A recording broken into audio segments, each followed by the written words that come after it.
So let's quickly recall question number. So yesterday we were recalling the things, and that was actually something. So yesterday we were recalling the chapter that was nothing but the demand and recovery chapter.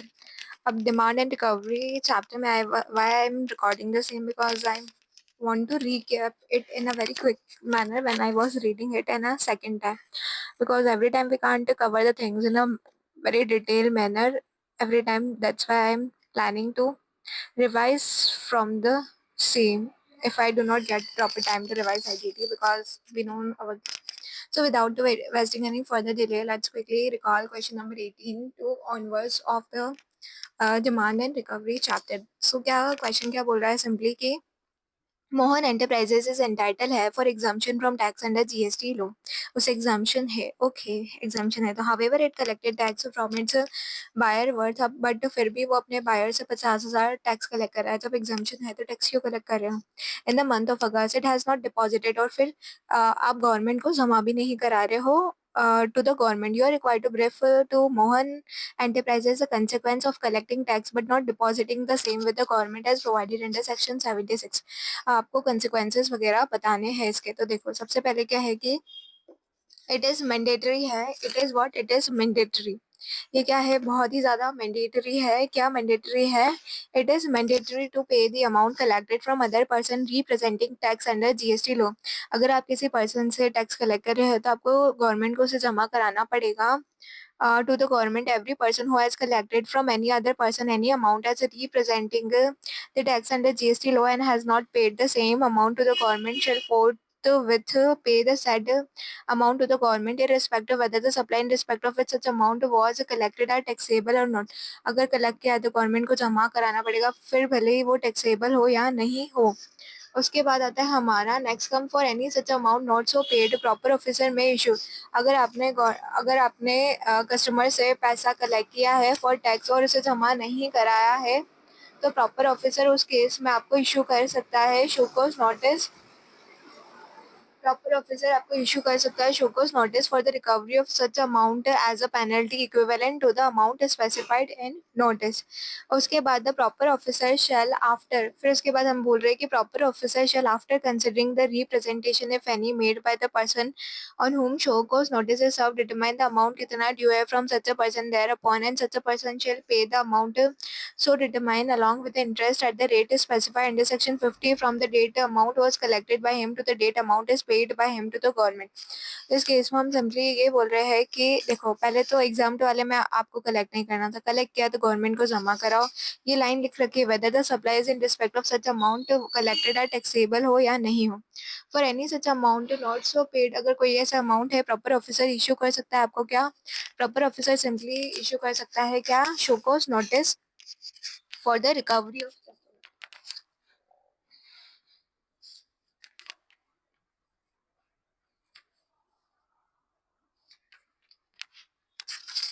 Proper officer आपको क्या issue कर सकता है? Considering the representation if any made by the person on whom show cause notice is serve determine the amount due from such a person and thereupon such a person shall pay the amount determine along with the interest at the rate specified under section 50 from the date amount was collected bye him to the date such amount is paid by him to the government. ठीक है, ये हो जाता है हमारा question number 18. तो easy है. उसके बाद क्वेश्चन नंबर 19 में हमें क्या कहा जा रहा है देखिए. क्वेश्चन नंबर 19 में बोला जा रहा है कि सुभारती एंटरप्राइज कलेक्ट करिए GST on the goods supply by it from its customer on belief that. Subharti enterprise GST collect करी ऑन द गुड सप्लाई, जो भी वो अपने कस्टमर को गुड सप्लाई कर रही है on the belief that the supply is की सप्लाई तो है टैक्सेबल है. However later discover that good supply by it, but बाद में ये पाया जाता है कि गुड्स जो वो सप्लाई कर रही है वो तो एक्चुअल में एग्जाम्प्ट है. Accountant of Subharti Enterprises advised it that the amount mistakenly collected by Subharti Enterprise representing as a tax not required to be deposited with the government. फिर उसके बाद अकाउंटेंट बोल रहा है कि सो भारती ने तो गलती से टैक्स कलेक्ट कर लिया है, अमाउंट एग्जाम था और अब गलती से कलेक्ट कर लिया है, तो अकाउंटेंट बोलता है कि तुम्हें गवर्नमेंट को जमा कराने की जरूरत नहीं है। So Bharti enterprises has approach you for seeking the advice on the same. But so Bharti आपको बहुत मानती है, आपसे एडवाइस लेने फिर भी आ रही है, जबकि अकाउंटेंट ने उसे बता दिया है कि जरूरत नहीं है, बट फिर भी वो आपके पास आ रही है, तो आपको सही एडवाइस तो देनी पड़ेगी। Required to advisor deliberating the relevant provision बताते हुए आपको अपना आंसर देना है। द प्रोविजन ऑफ सेक्शन 76 ये बोलता है make it mandatory on Bharatiya enterprises को बहुत ज्यादा मैंडेटरी है to pay amount collected from other person representing tax under this act to the government. To pay amount collected from other, अगर आपने other person से अमाउंट कलेक्ट कर लिया है टैक्स का, तो आपको गवर्नमेंट को जमा कराना होगा। फिर सेक्शन 76 क्या बोलता है? Section 76 stipulate that notwithstanding anything to the contrary contained in any order or direction of any appellate authority or appellate tribunal. Section 76 stipulate बोलता है notwithstanding anything to the contrary contained in any order or direction of any appellate authority or appellate tribunal or court or in any other provision of CGST Act or the rules made thereunder or any other law for the time being in force, every person who has collected from any other person any amount as representing the tax under this act and has not paid the said amount to the government shall forthwith pay the said amount to the government irrespective whether the supplies in respect of which such amount was collected are taxable or not। तो देखो इसमें हमें क्या बोला जा रहा है simply कि सेक्शन 76 क्या बोलता है? Stipulate that notwithstanding anything to the contrary contain in order और direction of any appellate authority or the appellate tribunal or court in any other provision of CGST Act or the rules made thereunder or any other law for the time being in force, every person who has collected from any other person, अगर आपने कोई amount as अ collect किया है tax के नाम का as amount representing और उसे आपने रिप्रेजेंट किया कि ये तो टैक्स का अमाउंट है and has not paid the said, और फिर गवर्नमेंट को जमा नहीं कराया है, pay the said amount to the government irrespective, चाहे वो सप्लाई टैक्सेबल हो या नहीं हो, आपको जमा कराना है। सेक्शन 76 ये बोलता है where any amount is required to be paid to the government as a mention above, जहाँ पे where amount is required to be paid government को पे करना है as a mention amount and which has not been so paid, the proper officer may serve on the person liable to pay such amount notice requiring him to show cause notice as why the said amount as specified in the notice should not be paid by him to the government and why penalty equivalent to the amount is specified and the notice should not be imposed on him under the provision of this act. The proper officer shall, after considering the representation, if any, made by the person on whom show cause notice,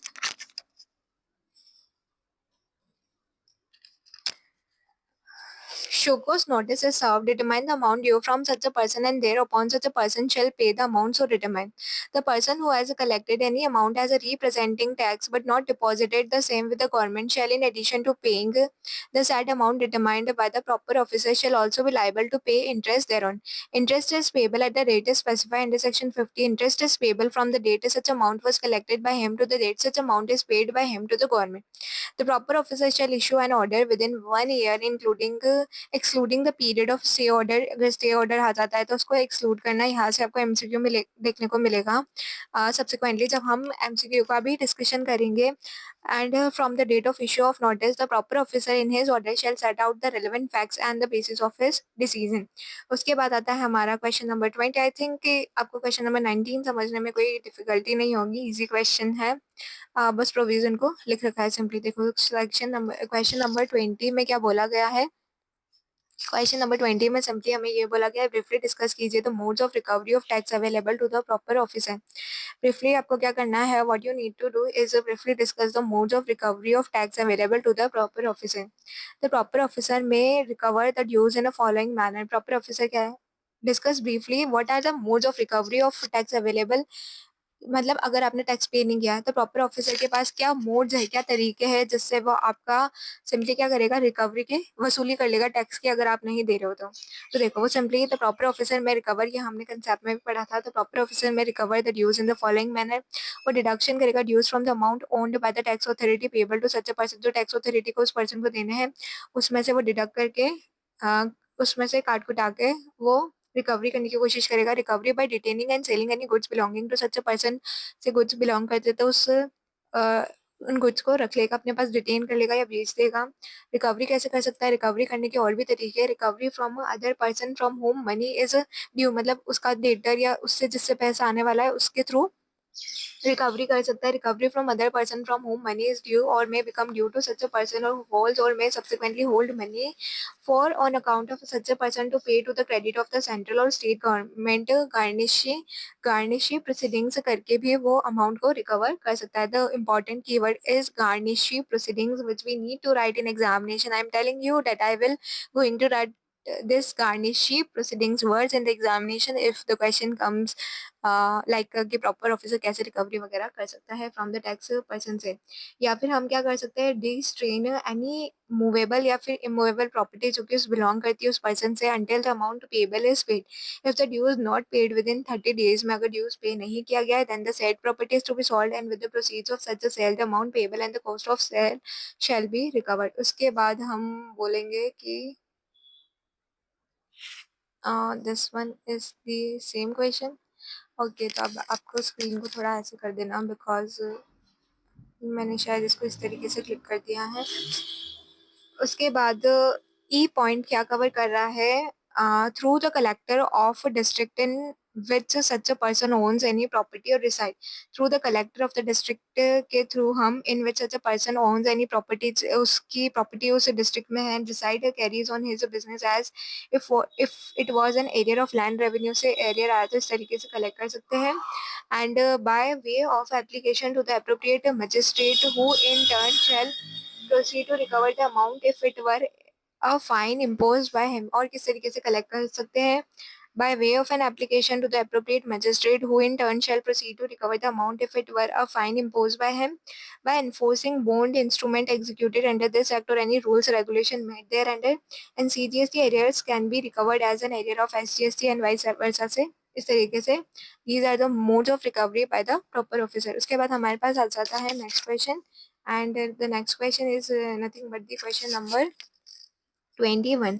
in the month of March वाले month में क्या हुआ था, during the course of departments GST audit under section 65 of the CGST act 2000। Audit section 65 यानी कि audit bye the tax department जो audit करता है, of always right private limited audit team observe that there input tax credit claim by the company was blocked हो गई है under section 17(5) of CGST act 2017। Audit memo was given to the company for submission of reply on the audit observation mentioned in the memo. Company submitted its reply containing that the said credit was not blocked under section 17(5) and had been rightly claimed. Department was not satisfied with the reply submitted by the company. Audit team server showcase देखो question क्या बोल रहा है कि question simply बोल रहा है in the month of March वाले मंथ में क्या हुआ, during the course of department GST audit under section 65 of GST act 2017 always private Writer Limited audit team observed that the input tax credit claim by the company was blocked under section 17(5) से वो क्या हो रही थी, block हो रही थी। Audit memo was given to the company for submission of reply on the audit observation mentioned in the memo. Company submitted its reply containing that the said credit was not blocked। The audit memo was given to the company for submission of reply on the audit observation mentioned in the memo। Company बोल रही है कि audit block मतलब ये इस party से block में है, rightly claimed that department was not satisfied with the reply submitted by the company। Audit team served a show cause notice under section 74 एक अंदर show cause notice दे दिया कंपनी ने and transfer the matter to the adjudicating officer and also started और फिर PO को hand over कर दिया recovery processing under section 78 79 में रिकवरी प्रोसेसिंग भी करने लग गई for recovery of input tax credit जो कि रॉन्गली अवेल किया है उसके बारे में। उसके बाद हमें बताना है कि देखिए उसके बाद हमें क्या बताना है, you are required to comment whether action of department to recover the amount क्या वो जस्टिफाइड है with reference to the legal provision of GST law. The action of department to initiate the recovery proceeding without adjudication order being pass is not valid. हम क्या बोलते हैं कि जो action है डिपार्टमेंट का to initiate the recovery proceeding initiate करने के लिए without adjudication order being pass वो वैलिड नहीं है। Recovery proceeding can be initiated under GST law if a taxable person fails to pay any amount payable in pursuance of an order passed under this law within a period of 3 months or reduced period by proper officer from the date of service of such an order। The action of the department to initiate the recovery proceeding without department क्या कर रहा है, recovery proceeding चालू कर ली without adjudication order being passed is not valid नहीं है। Recovery proceeding can be initiated under GST. Recovery proceeding सिर्फ तभी से चालू हो सकती है if a taxable person fails to pay any amount payable in percent of an order pass under this law within a period of अगर 3 महीने तक or reduced period by from the date of service of such order. However, in the given case, जो recovery proceedings है वो initiate हो रही है only after serving the show cause notice and transferring the matter to the adjudication officer. The adjudication order has not yet been pass in the given case. Adjudication order जो है वो पास ही नहीं हुआ है। उसके बाद आता है हमारा क्वेश्चन नंबर 22।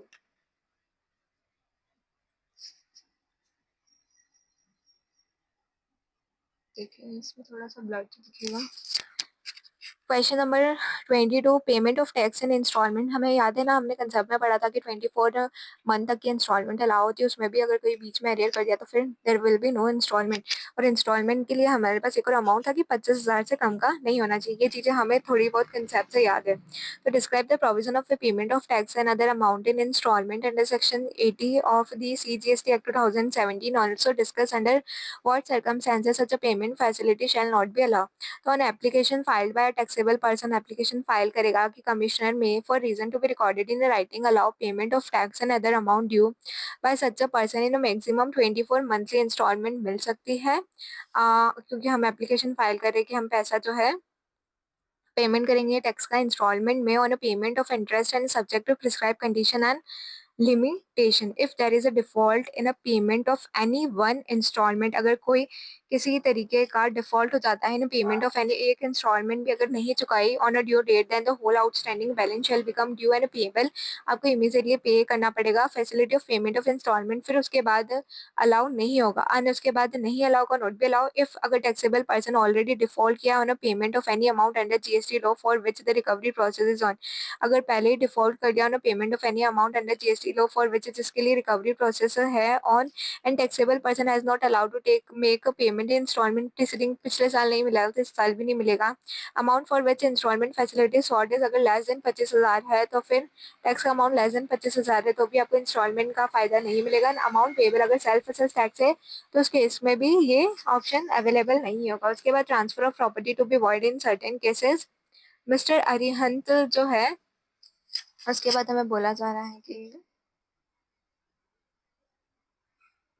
ठीक है, उसके बाद हमें बोला जा रहा है कि मिस्टर अरिहंत जो है वो engage in supply of taxable goods and registered है in the state of Orissa.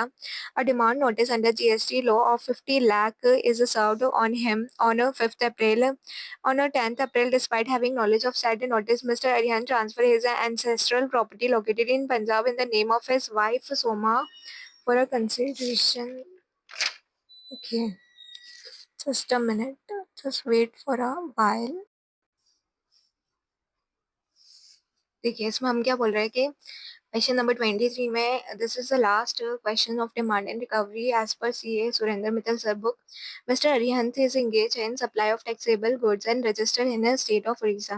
A demand notice under GST law of 50 lakh is served on him on 5th April, and on 10th April, despite having knowledge of said notice, Mr. Arihant transferred his ancestral property located in Punjab in the name of his wife Soma for a consideration of 2 lakh without taking any permission from the authority under GST. The value for the purpose of stamp duty valuation उसकी value कितनी थी 80 लाख, उसने कितने में transfer की 2 लाख में बस।